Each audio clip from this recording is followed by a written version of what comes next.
Esto es una producción de Mindalia Televisión y Mindalia Radio, audiovisuales sin ánimo de lucro, de Mindalia.com, para aportar conocimiento y crear conciencia. Mindalia.com, la primera red social de ayuda altruista a través del pensamiento.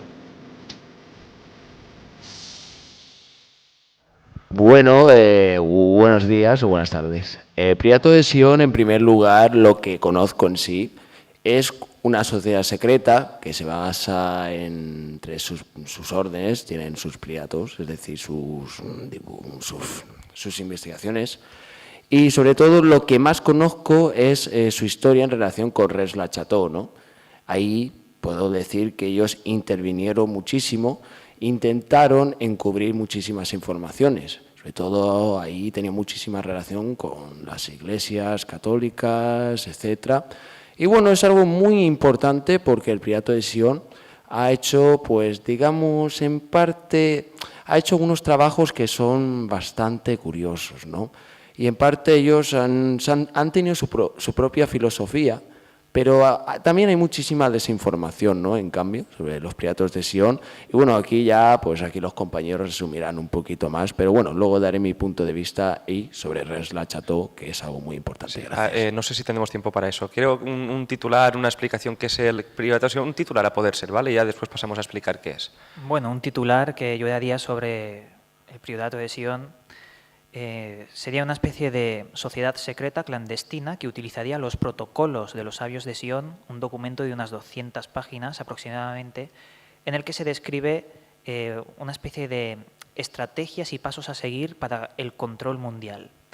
Algo así muy parecido a la sociedad secreta de los Illuminati de Baviera, pero con otros nombres y otros fines, ya que se reunían 13 de estos miembros en un cementerio de Praga para intentar dirigir varios temas en relación al futuro de la humanidad.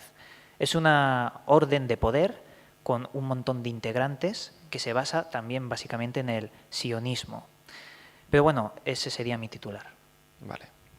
Cristóbal o Iván. Buenos días o buenas tardes.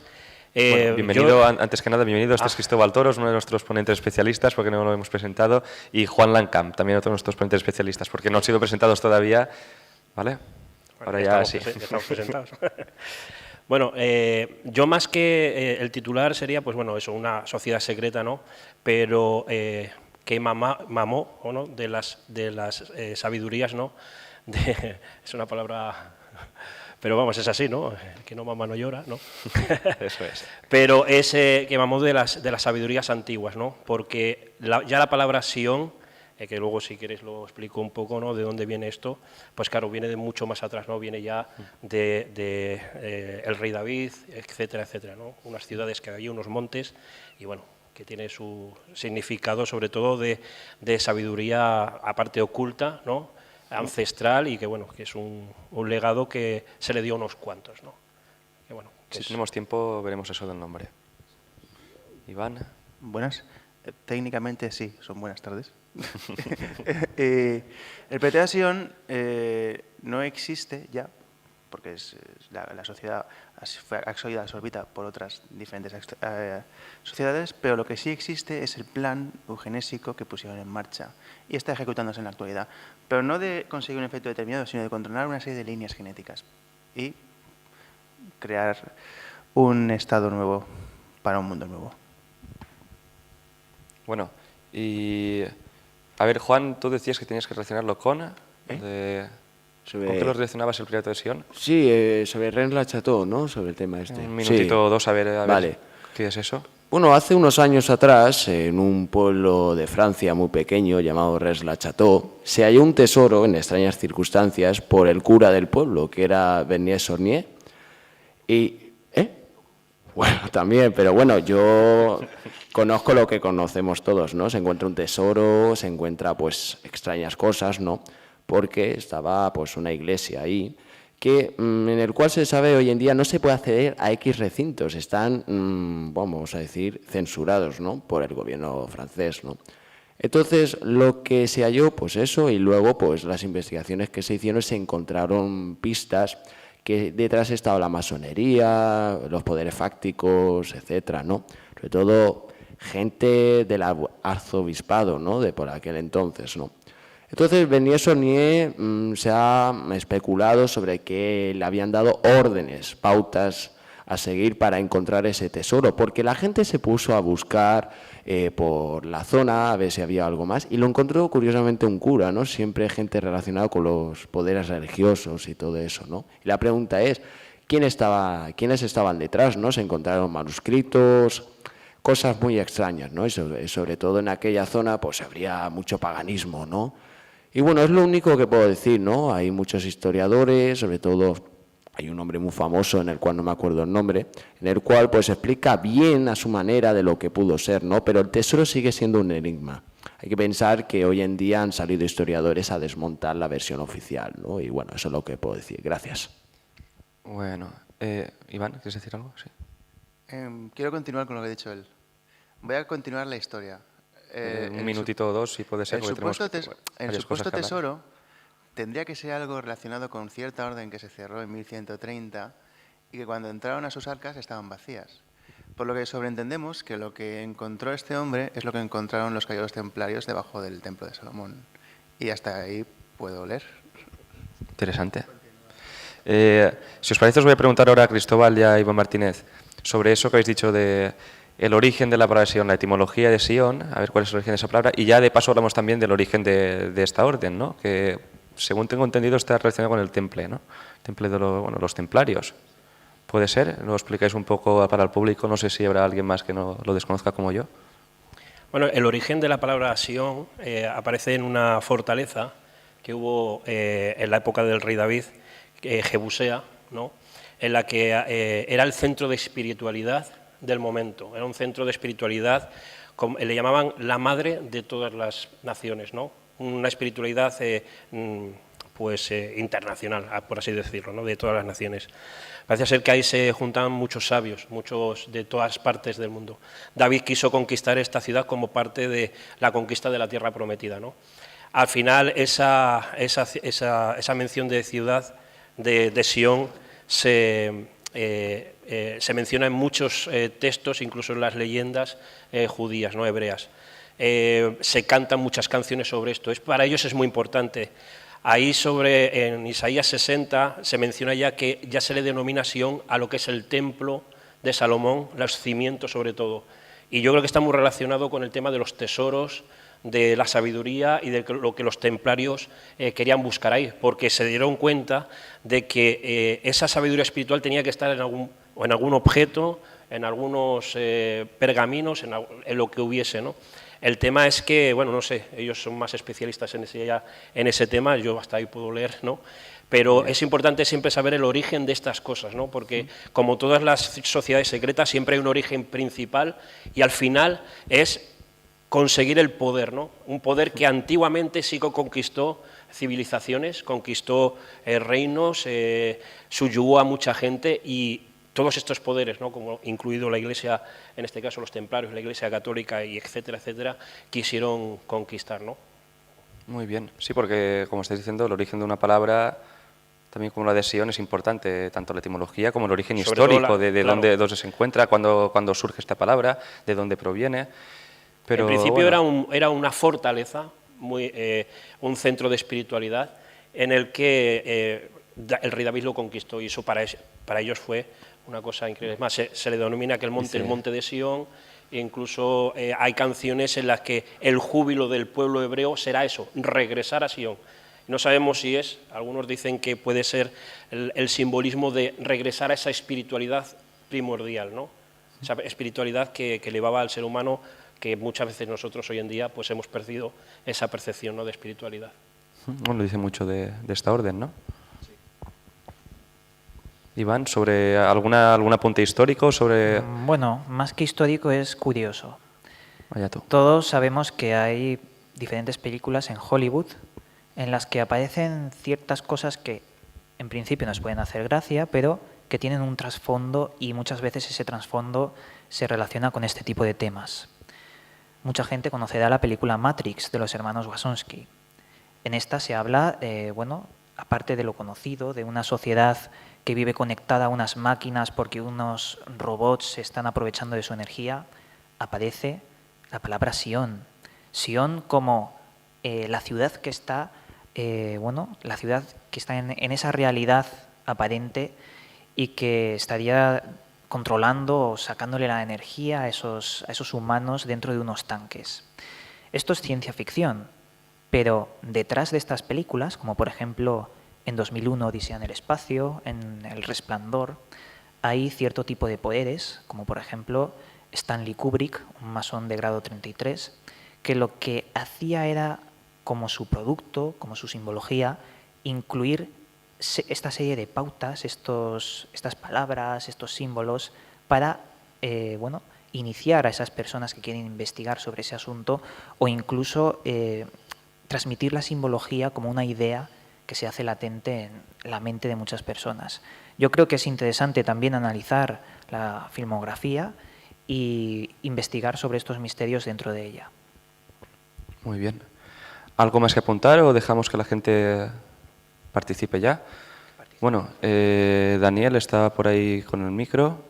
Vale. ¿Alguna pregunta a alguien? Levantad la mano y enseguida se acerca Dani con el micro. ¿Alguien quiere preguntar algo interesante? Yo tengo unas cuantas preguntas para vosotros, pero bueno. Preguntar tú. Primero que hable el público.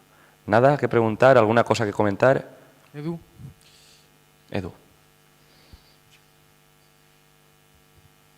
Bueno, vale, vamos a intentar hacer esto. ¿Dónde queréis encarar esto? ¿Dónde vamos con los sabios de Sion? ¿Hacia qué sitio? ¿Qué queremos saber de ellos? Bueno. Responde tú mismo, Iván, que tienes el micro. Yo creo que no es algo bueno, sino que estaría relacionado con ese control del ser humano mediante el uso de estas estrategias, sobre todo de la simbología. Creo que podríamos relacionarlos con la Orden de los Illuminati de Baviera, pero como muchos sabemos, esta orden desapareció. Fue perseguida hasta quedar reducida a pocos miembros que se mezclaron en otras sociedades, como los Rosacruces y demás. Pienso que la ideología de todos estos grupos siempre es la misma, pero con nombres distintos. Y lo que pretenden estos sabios de Sion sería el control de la banca, el control de las farmacéuticas, de la alimentación con las semillas transgénicas de Monsanto y la eugenesia sobre todo. Creo que esos son los factores que están intentando hacer, pero siempre tenemos que pensar ¿para qué? ¿Para qué necesitan esto? Si las 13 familias de poder que estarían también dentro del sionismo y todas estas sociedades, ¿cuál es la finalidad? Si ya tienen todo el dinero que pueden desear, controlan la banca, el petróleo y pueden incluso especular con el dólar en bolsa. La finalidad yo creo que es algo más extraña de lo que podríamos pensar, porque se puede relacionar, y esto es mi punto de vista y me puedo equivocar perfectamente, con culturas antiguas y no sé cómo decirlo, pero yo me voy a mojar, con seres de aspecto reptil. Pero bueno, eso ya sería otra historia y yo creo que nos desviaría del tema. Aunque hay otra hipótesis que nos dice que quien más dinero tiene, más poder tiene, y por eso tiene que ejercitar ese poder para demostrar que puede ejercitarlo. Pero bueno, esa es mi opinión y, como digo, puedo estar totalmente equivocado. Bueno. ¿Alguna cosa más? Yo, por ejemplo, tenía una duda. El símbolo del Priorato de Sion, ¿sabéis el origen del símbolo? ¿Podéis explicar un momento? Porque no lo tenemos el símbolo. Ya lo proyectaremos. Si acaso en la próxima mesa redonda lo proyectamos. ¿Alguna cosa que apuntar? Si no, Iván Campos. ¿Sí? Bueno, si te parece la mesa redonda de esta tarde. Pero ¿cómo es el símbolo? ¿Cómo es el símbolo? No, te lo estoy preguntando, que si hay algo que decir especial del símbolo, ¿tiene algún origen importante? Si lo veo te puedo decir lo que contiene. Vale. Bueno, pues mientras lo buscas, si acaso lo buscas tú, Iván, un momento. Lo que estamos hablando antes, fuera del auditorio, sobre el origen del Priorato de Sion, y bueno, ya has dicho que no existe actualmente, pero sí que he leído yo por ahí que el Priorato de Sion empezó, según fuentes de Internet, en teoría oficiales, que fue oficial a partir del siglo XX en Francia y que estaba relacionado con los templarios, bueno, que después de ahí su finalidad era era lo de la sangre real, bueno, todo esto. A ver si nos haces una pequeña disertación sobre lo que hemos hablado. Se mezclan cuentos y realidad. El Piloto de Sion, hay una leyenda que es que alguien gastó una broma y metió un dossier de 200 páginas en la Biblioteca de París. Pero, por otro lado, también puede ser una forma de desinformación o añadir información. Alguien quería delatar una sociedad clandestina o discreta o ultra secreta, porque yo creo que es secreta porque en las sociedades discretas puedes encontrar referencias suyas, aunque estén ocultas a simple vista. Entonces, el Piloto de Sion, la parte física arqueológica es que hay una isla enfrente de Palestina donde había un grupo de monjes y ahí es donde estaban ellos, que evidentemente es una referencia vinculada al templo para sacar energía mística del Sion original, pero simplemente era focalizar para que los creyentes de esa zona que aún guardaban esa idea original, pues dieran dinero, que luego pueden haber evolucionado como evoluciona todo. Quiero decir, fíjate, 9 andrajosos que venían de Francia crearon la banca, y son los templarios. Fíjate, y eran 9 muertos de hambre que se fueron ahí a luchar contra los infieles y crearon el mayor imperio económico del mundo. Pues imagínate un grupo de monjes que está ahí y igual que ellos accede a una fuente de conocimiento que no conocía nadie. En Jerusalén, donde se gestó, donde explotaron el cristianismo. O sea, es así de simple. Vale. Y bueno, tengo aquí el logo de... A ver si nos lo puedes traducir, ¿qué dices tú? Bueno, Incluso lo de la sangre real que estamos diciendo también, sí, si lo puedes ahora- comentar. bueno, esto Creo que os es va a una cosa encantar. interesante. Bueno, el logo del Piloto de Sion es dos serpientes enrollando un tridente, porque la flor de lis es la interpretación del tridente, y la flor de lis es la interpretación del tridente de Poseidón. Esto se remonta ya casi prácticamente a Troya, ante el conflicto entre troyanos y griegos, que unos iban respaldados por la diosa Venus y otros iban respaldados por el dios Poseidón. Irónicamente, bueno, tú lo puedes ver, tenemos un tridente enrollado por dos serpientes. ¡Wow! Y en una lucha de sangre. Por lo cual podemos ver que hay diferentes líneas sanguíneas de una misma línea. ¡Wow! Diferentes descendientes. Y si ya nos ponemos interpretando los datos, son diferentes facciones que descienden de una misma línea genética. Ejemplo, los merovingios y los bravingios, que ambos descendían de la misma línea genética. Y bueno, y si quieres, añado un poco más, decían que el último rey merovingio, antes de que se lo cargaran en un accidente de caza, que qué curioso que esté cazando y le claven una lanza por la espalda, podía curar con las manos y hablar con los animales. ¡Wow! Y supongo que en sus ratos libres podía caminar sobre las aguas. ¿Alguna pregunta más? Todo el mundo tiene hobbies, ¿no? Y accidentes. No, curioso esto de lo de las serpientes, lo del tridente. pero ¿has El visto el tridente también está significado relacionado oculto con... de ese logo? ¿Cómo? ¿Has visto el significado oculto de ese logo? Sí, sí, que sí, tú ves sí. la flor de lis y piensas en algo positivo y resulta que es el tridente de Satanás. O sea, bueno, mal Bueno, traducido. como bien has dicho, puede remontarse a Troya. Bueno, Troya más que a Troya, a los mitos griegos ya en Sí, general. sí, Lo del tridente, a esto hago yo un pequeño anexo, puede relacionarse incluso ya no con Poseidón, sino con Zeus, que a veces estaban mezclados. Mira, Por eso te digo. Alejandro Magno era un descendiente de Aquiles, que estaba en el bando de la diosa Venus. Y Julio César, que era romano, era un descendiente de la tribu troyana que se escapó cuando los griegos invadieron Troya. Correcto. Y era descendiente directo de la diosa Venus. O sea, fíjate tú cómo para que socialmente fueran aceptados tenían que descender de un dios. Entonces, eso con nuestra mentalidad del siglo XXI no lo entendemos. Pero claro, si tú vives en el siglo III, socialmente tenías que venir de ese núcleo, si no, no te podían aceptar como un superior. Es que tenemos que verlo con la perspectiva de la mentalidad de la época. Entonces, claro, sí, claro, Jesucristo tenía que ser el hijo de un dios porque si no, socialmente nunca hubiera podido casar. Es que hay que verlo con la mente del siglo III, porque si no, nosotros con nuestra mente del siglo XXI no lo entenderíamos.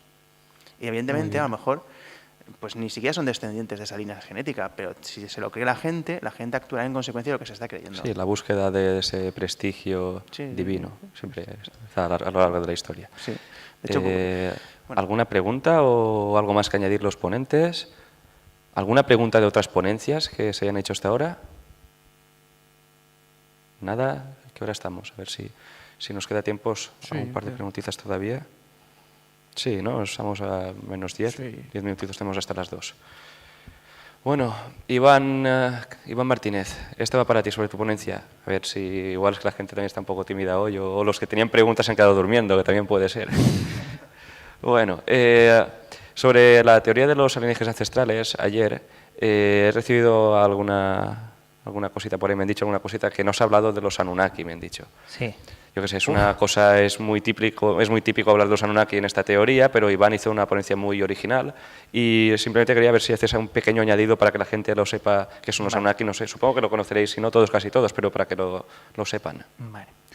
Sobre ese tema existen unas tablillas en Sumeria, unas tablillas de arcilla, de las cuales más de la mitad fueron destruidas o robadas del Museo de Irak. En estas tablillas se describe una historia sobre los dioses que descendieron de las estrellas y que fueron llamados los Anunnaki.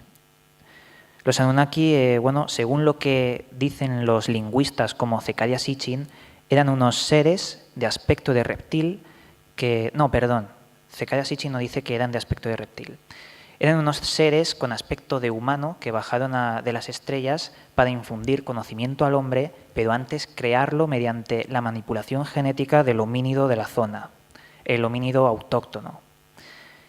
También dicen que necesitaban crearlo para emplear a estos homínidos en minas y extraer oro, y con ese oro recuperar la atmósfera de su planeta que se llamaba Nibiru.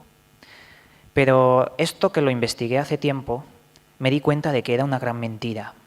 El señor Sitchin se había pasado mucho tiempo como lingüista traduciendo las tablillas sumerias, pero en sus 10 libros ultracomerciales lo que metió fue un montón de diálogos que no existen en las tablillas sumerias.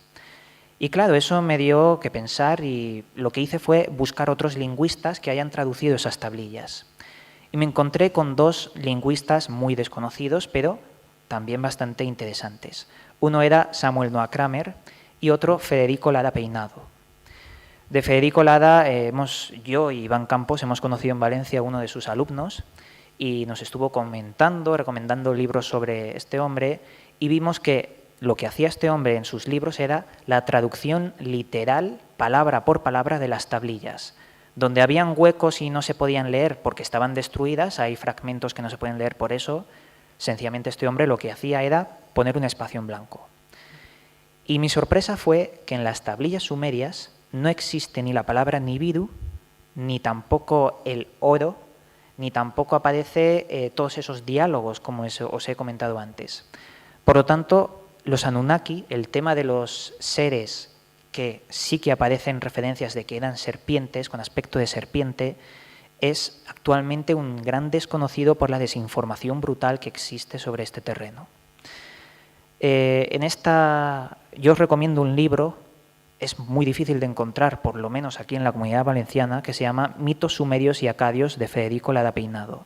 Esa es la pieza clave para entender este tema, porque ya os digo, es científico, algo ortodoxo, pero nos dice lo que existe en las tablillas. Y yo mismo he ido a Londres a mirar estas tablillas, he estado cerca de ellas y os puedo asegurar que son ilegibles porque están destruidas, tienen un montón de desperfectos. ¿Qué os debo decir de la teoría de los Anunnaki? Pues que tampoco hay que mirar en la cultura sumeria para conocer todo lo que se decía sobre esto, sino en todas las culturas del mundo se habla de los seres con aspecto de serpiente, seres que se repiten constantemente el mismo patrón. Y para terminar este tema, os quiero decir que el mismísimo descubridor del ADN, Watson y Crick, 2 hombres, dijeron que la doble hélice del ADN es algo imposible y la naturaleza nunca pudo haberlo creado en la sopa primogenia o primordial. A mí me parece interesante que el mismísimo descubridor del ADN nos comente que debe ser necesariamente una obra artificial de ingeniería. No sé, yo le doy un peso bastante importante a este aspecto. Muy, muy interesante, creo que ha sido bastante claro. Un breve apunte porque igual la gente no lo conoce. Samuel Noah Kramer es el famoso autor del libro Todo empieza en Sumer, y Lara Peinado es creo que es el primer autor en español, no, traductor en español de Enuma Elish, ¿no? Me parece que es el primero. Federico lo que también hace es traducir a Kramer al español. Muy bien. Bueno, pues ¿alguna pregunta más o una cosita? Dani, el micro. A ver cuánto tiempo nos queda. Hola. 5 minutitos nos quedan. Si puede ser breve la pregunta y respuesta también breve. Como habéis dicho... Como habéis dicho, parece ser que son los pleiadianos. Pleiadianos. Los Anunnaki, ¿qué decís? Que son los que vinieron para escoger todo el oro de la Tierra que posible para su planeta, para su atmósfera. Y se cruzaron con las mujeres de aquí. Y nosotros somos como ellos, más o menos. Pero ellos están más evolucionados que nosotros. Bueno, yo creo que he sido bastante claro. Tengo todos los libros de ellos. El regreso de Inanna, que está también, están aquí. Pero ¿quién los ha escrito? Eso, pues, ahora no te lo puedo decir exactamente porque lo tengo que dar un repaso, pero hablan ellos. Y está el regreso de Inanna, que están sus hermanos, y el que hizo lo del ADN fue un hermano de ella. Sí, pero... Y eso se tiene que reparar. Yo insisto y tenían la obra humana, que eran los humanos, y que el ADN lo cogieron y lo hizo, pero muy mal. Bueno, dejamos responder al ponente. Yo insisto en que hay que conocer las fuentes, intentar investigarlas y saber si lo que dicen es para ganar dinero de forma comercial o si de verdad existen ahí esas cosas. Sí que existen. Lo sé. No creo en nada, lo sé. Bueno, pues vale. Dos puntos de vista. Y hay muchísimas cosas ahí, muchísimas. Y tienen hay libros extraordinarios. Por favor, que tenemos una pregunta más. Si es que quedan 2 minutos, tenemos una pregunta más también. Gracias. Edu, ¿no? Sí. Bueno, sí, acerca el micro, Dani, un momento.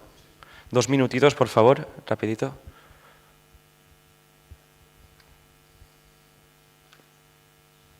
Vale, vamos a suponer todo lo que sabemos ya sobre estas cosas y, vale, están los hombres serpientes. ¿Y quién te dice a ti que no se querían ellos presentar como serpientes para que en la posteridad pues dijeras, hostia, los reptiles, tal? ¿Quién te indica a ti eso? Antes de continuar, hablando sobre lo que estábamos hablando, hace varios años, después del tsunami que arrasó toda la costa por allí abajo, no me acuerdo ahora, así todo eso, había una isla cuando los aviones iban transportando recursos humanitarios a las islas, había islas chiquitinas del Pacífico y demás, que jamás en la vida habían visto un avión volando y lo representaron como tal. Ahí. O sea, te estamos hablando de alguien, de una tribu que está totalmente aparte de todo lo que es la globalización y representó a esos aviones, ¿vale? Como si fueran esos dioses. Imagínate, como bien has dicho antes, en esos siglos, hace tantísimos años, cómo podíamos interpretar esas cosas. Y a saber si ellos jugaban con nuestra forma de percibir el mundo, ¿entiendes? Por eso, bueno, la pregunta queda un poco ambigua, pero bueno, supongo que habéis entendido, a ver si ¿no? se puede responder. Aunque no te lo creas, yo he entendido la pregunta. Entonces, voy a empezar por partes. El ejemplo antropológico que has puesto de que los nativos de esa isla de Australia representaban el avión o los soldados de la Segunda Guerra Mundial cuando se fueron, es un claro ejemplo de que ellos interpretaban según lo que conocían y para ellos eran dioses y lo plasmaban en sus pinturas rupestres. Ahora bien, ahora te voy a poner un segundo ejemplo por lo que dices de los hombres serpientes. Nosotros somos el único homínido que tiene un neocortes. Nos diferenciamos de los demás monos porque tenemos una capa más de cerebro. Y justamente no tenemos ningún paso intermedio entre lo mínimo estrictamente dicho mono y nosotros. Vale. ¿Tú tienes perro? Tú sabes que tu perro te ve, pero no te comprende. Tu perro te ve y no te ve vestido. O sea, tu perro ve una forma abstracta, una forma de vida biológica superior a él con una distancia abismal. En consecuencia, cuando tú ves lo que tú llamas un hombre serpiente, posiblemente estás viendo una forma de vida biológica tan alejada de ti que tu limitado neocórtex no puede comprenderla. Exacto. Nosotros estamos limitados por nuestra forma biológica y la comprensión de la misma. Entonces, tú eres el perro y el otro es el ser humano. O sea, es la forma de vida más avanzada. Y solo puedes comprenderlo según tu percepción. O sea, el perro te comprende, pero el perro no tiene neocortes. El perro te ve, pero no ve lo que eres, ni lo que hay definido en ti. Por consiguiente, una forma de vida biológica superior a nosotros, que se moverá en diferentes densidades y conceptos físicos que nosotros no podemos imaginar porque estamos limitados por nuestra mente, no la podemos llegar a comprender, la podemos llegar a intuir, como intuyen los animales. Y también podemos llegar a un nivel emocional de comprender por medio de emociones. Pero como somos unos animales muy tontos, no podemos... Tenemos que cortar, tenemos que irnos ya, ¿vale? Bueno, lo siento, espero pero haber respondido tu pregunta. es lo que tiene estas jornadas. Hay mucho tema y hay pocas horas.